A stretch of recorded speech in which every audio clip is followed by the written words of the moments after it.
Best varicose wines చికిత్సనే పొందండి. నొప్పి లేని చికిత్స కోసం సంప్రదించండి ఎబిస్ హాస్పిటల్. నమస్తే అమ్మా. నమస్తే అమ్మా. అమ్మ, మనకి మార్గశిర మాసంలో గురువారాలకి చాలా ప్రత్యేకమైన స్థానం. అవునమ్మా. లక్ష్మీదేవిని పూజిస్తాము. మార్గశిర మాసంలో ఇంత విశిష్టత ఎందుకు వచ్చిందమ్మా గురువారానికి? మాసానం మార్గశీర్షోహం అన్నారు భగవద్గీతలో. అంటే అది మాసాలన్నింటిలోకి ప్రధానంగా నేనే అని చెప్పాడు కదా కృష్ణుడు. అంటే కృష్ణుడికి లేక విష్ణువుకి ప్రీతిపాత్రమైందని. అందుకని ఆయనకి ఇష్టమైనటువంటి రోజుల్లో లక్ష్మీ వారాలకి ప్రాధాన్యం ఉంది. గురువారాన్ని లక్ష్మీవారం అంటారు చాలామంది. లక్ష్మి అని కూడా అనరమ్మా, లక్ష్మీవారం అంటారు. అవును అవును, అంతే కదా. ఊర్లలో ఇప్పటికీ కూడా చాలా మంది గురువారం అనరు, మీరు అన్నట్లుగా లక్ష్మీవారం అంటారు. లక్ష్మీవారం ఏది వాడినా ఇది గురుగ్రహానికి సంబంధించినటువంటిది, గురువుకు సంబంధించినటువంటిది. ఒకనొక సందర్భంలో లక్ష్మీదేవి ఆయనకి సంతానంగా జన్మించిందన్న అర్థంలో కూడా దీన్ని చెప్తూ ఉంటాం. ఎవరికి సంతానంగా అమ్మా? గురువుగా భావించబడేటటువంటి గురుగ్రహం బృహస్పతికి. దీనికి బృహస్పతి వారం అని కూడా అంటారు సంస్కృతంలో. మన లక్ష్మీవారం అంటాం, గురువారం అంటాం. మీరు సంకల్పం చెప్పేటప్పుడు బృహస్పతి వారం అనే చెప్తారు. అటువంటి లక్ష్మీదేవికి ప్రధానంగా ఉండేటటువంటి ఈ వారం, కృష్ణుడికి నేనే ఈ మాసం అంతా అని చెప్పే కృష్ణుడికి సంబంధించిన, అదే విష్ణువుకి సంబంధించినటువంటి నెలలో మార్గశిర గురువారాలు ప్రాధాన్యాన్ని సంతరించుకున్నాయి. ఆవిడ్ని పూజిస్తే మరింత సంతోషం అని. ఇది ఎక్కువ మన మిగిలిన ప్రాంతాల్లో ఉండదమ్మా. కళింగ ప్రాంతం అంటే ఒరిస్సా ప్రాంతం, దానికి ఆనుకుని ఉన్నటువంటి శ్రీకాకుళం, విశాఖపట్నం, కొంతవరకు తూర్పుగోదావరి జిల్లా, ఈ ప్రాంతాల్లో ఉంటుంది. మీరు ఎక్కడన్నా ఇప్పుడు ఇక్కడ ఆంధ్ర ప్రాంతం వాళ్ళు కానీ, లేకపోయినట్టు ఆంధ్ర అంటే మళ్ళీ కృష్ణా, గుంటూరు, నెల్లూరు ఆ ప్రాంతాలు కానీ, తెలంగాణలో కానీ మార్గశిర లక్ష్మీవారాల పూజ ఉందా? అసలు మార్గశిర గురువారం అని కూడా అన్నారు, మార్గశిర లక్ష్మీవారాలని అంటారు. ముఖ్యంగా అనకాపల్లి అక్కడ ఉన్నటువంటి కనక మహాలక్ష్మికి చాలా ప్రధానమైనటువంటి రోజుగా చెప్తారు. ఇప్పటికి కూడా సంవత్సరం అంతా కూడా అక్కడ గురువారాలు పూజ చేస్తారు. దీనికి సంబంధించి ఒక వ్రతంగా కూడా ఉంది. తప్పనిసరిగా ఆ ప్రాంతాల్లో ఉన్న అబ్బాయికి పెళ్ళయి అమ్మాయి కోడలు ఇంటికి వస్తే మొదటి సంవత్సరం మార్గశిర లక్ష్మీ వారాల వ్రతం మొదలుపెట్టిచ్చేస్తారు. ఇది నిజానికి ఒక ఇల్లాలు ఎలా ఉండకూడదో చెప్పడానికి ఇదనమాట. ఇంట్లో లక్ష్మీదేవి ఉండాలంటే ఏమేం చేయకూడదు ప్రధానంగా, అంటే దాన్ని బట్టి ఏం చేయాలో మనం నిర్ణయం చేసుకోవచ్చు కదా. దానికి సంబంధించి చెప్తారు. ఆడపిల్లని లక్ష్మీదేవిలా చూసుకోవాలి. నీ కథలో చిన్నదే లక్ష్మీదేవికి పూజ చేయడం అంటే మామూలుగా పసుపుతో పెట్టేసి వినాయకుడిని అది లక్ష్మీదేవిని పూజ చేస్తారు. పూజ చేసిన తర్వాత కథ చెప్పుకుంటారు.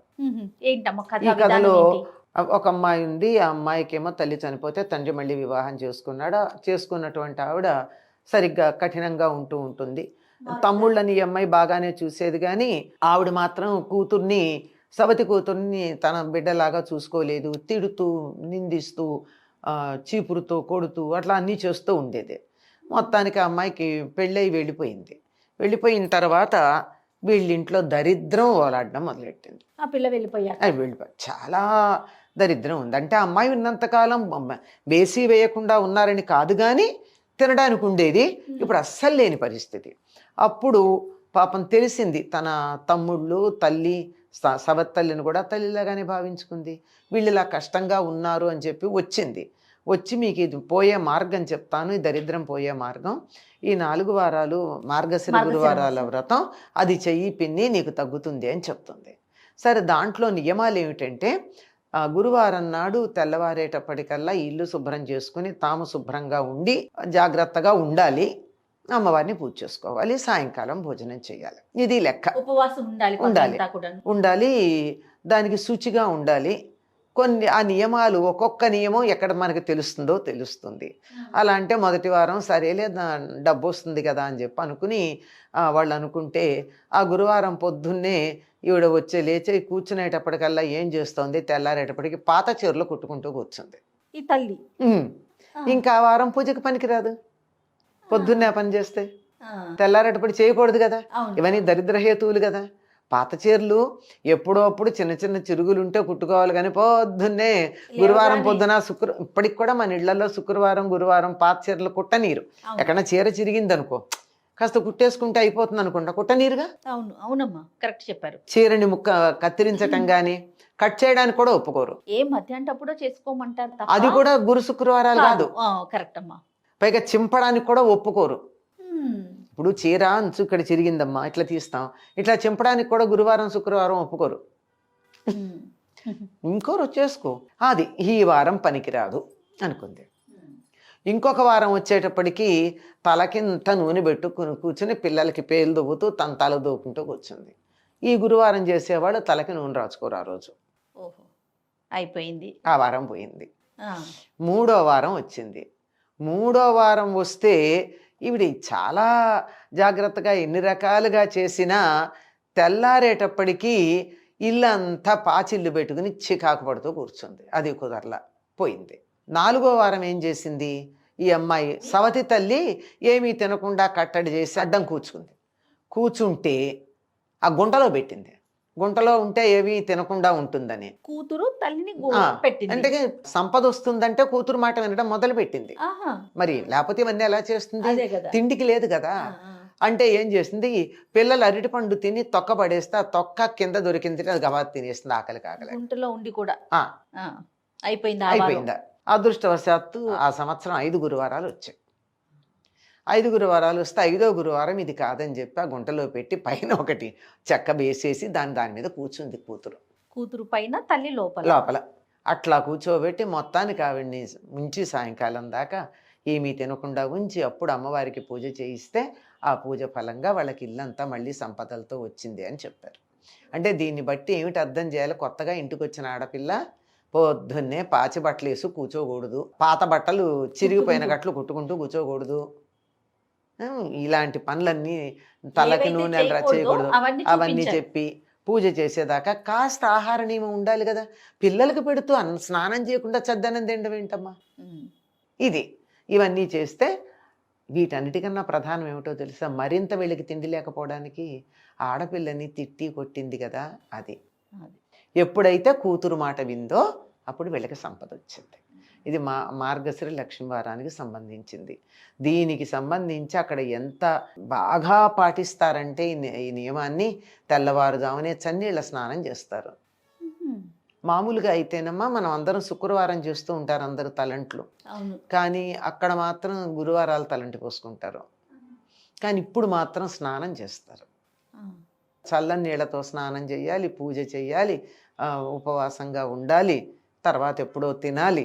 అంటే మధ్యలో కనీసం ఈ వ్రతం చేసేటటువంటి వాళ్ళు ఈ మధ్య మరి కాఫీ తాగుతున్నారేమో తెలియదు, కానీ దూరకైతే అసలు ఏమి పాలు కూడా తాగేవాళ్ళు కాదట. అంత నియమంగా ఉండి కావాలంటే త్వరగా పూజ చేసుకోండి, ఏముందానికి. అదే అంత ఈ ఇళ్ళన్నీ శుభ్రంగా ఉంచుకోవాలి. ఎంగిళ్ళు అంట్లు ఈ పిల్లలు ఎలా తింటారమ్మా, చాలామంది ఇళ్లల్లో గమనిస్తూనే ఉంటాం. ఒకప్పుడు ఎక్కడో ఉండేవి కానీ గుడిసెల్లో అక్కడ, ఇప్పుడు మన ఇళ్లల్లో కూడా అలాగే ఉంది. డైనింగ్ టేబుల్ మీద కూర్చుని తింటారు, అంటూ ఎంగిలి తెలియదు, ఈ చేత్తో వడ్డించుకుంటూ ఉంటారు. అన్నం వడ్డించుకున్న చేతే గరిట కంచానికి తగులుతూ ఉంటుంది. అవును, ఈ చెయ్యి కడుక్కోకుండానే కంచం పట్టుకుని తింటూ ఈ చెయ్యి కడుక్కోకుండానే ఇంకో పదార్థం వడ్డించుకుంటూ ఉంటారు. ఇట్లాంటివన్నీ ఉండి మాకు సంపదలు కావాలంటే ఎట్లా వస్తాయమ్మా. లక్షలు సంపాదిస్తూ ఉంటారు కానీ 1.5 అప్పులు అవుతూ ఉంటాయి కదా. సంపాదన కనపడుతుంది కానీ సుఖం కనపట్టలేదు కదా. సుఖం కూడా లక్ష్మిలో ఒకటే కదా. కనుక మనం ఇంత సంపాదించామా అంత సంపాదించామనే కదా, దాన్ని మనం ఎంత వరకు అనుభవించి ఆనందంగా ఉండగలుగుతామన్నది ఈ శుచిలో ఉంది. లక్ష్మీదేవికి ఉన్న నామాల్లో ఒకటి శుచయే నమః అని చెప్తాం. అంటే అగ్ని అనే అర్థం ఒకటి, శుచిగా ఉండేది. ఈ శౌచం చాలా ప్రధానం. చక్కగా తెల్లవారేటప్పటికల్లా స్నానాలు చేసి తల దువ్వుకొని ముఖాన బొట్టు పెట్టుకునే అవకాశం అలవాటు ఉంటే తల్లో పూలు పెట్టుకుని కళ్ళకు కాటుకు పెట్టుకుని ఉండే ఆడవాళ్ళు గనక ఉన్నట్టయితే ఆ ఇంట్లో సుఖం శాంతి ఉండకుండా ఎక్కడికి పోతాయి. బాగా చెప్పారు. ఈ గురువార వ్రతం సరే, ఈ కథ అదంతా చదువుకుంటారు, పూజ చేస్తారు. అది దీని నుంచి మనం ఏం నేర్చుకోవాలని చాలా ప్రధానం.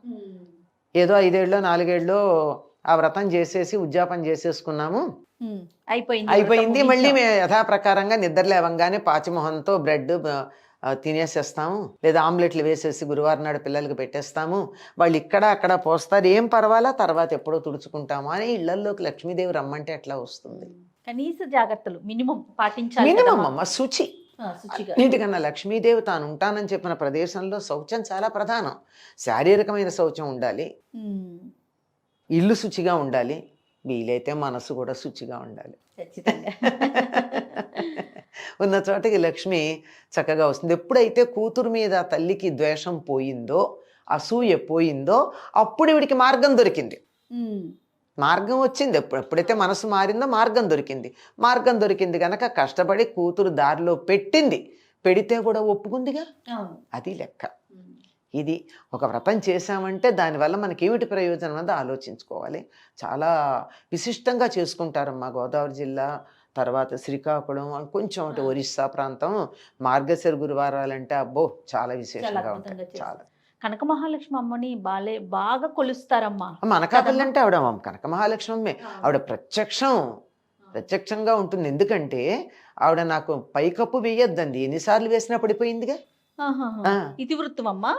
ఇప్పుడు ఉంటుంది, వెళ్ళి చూడొచ్చు కనక మహాలక్ష్మిని. ఆహా. అక్కడ అమ్మవారి గుడి ఉంటుంది, అవును. గుడిలో పైన కప్పు ఉండదు అమ్మవారికి.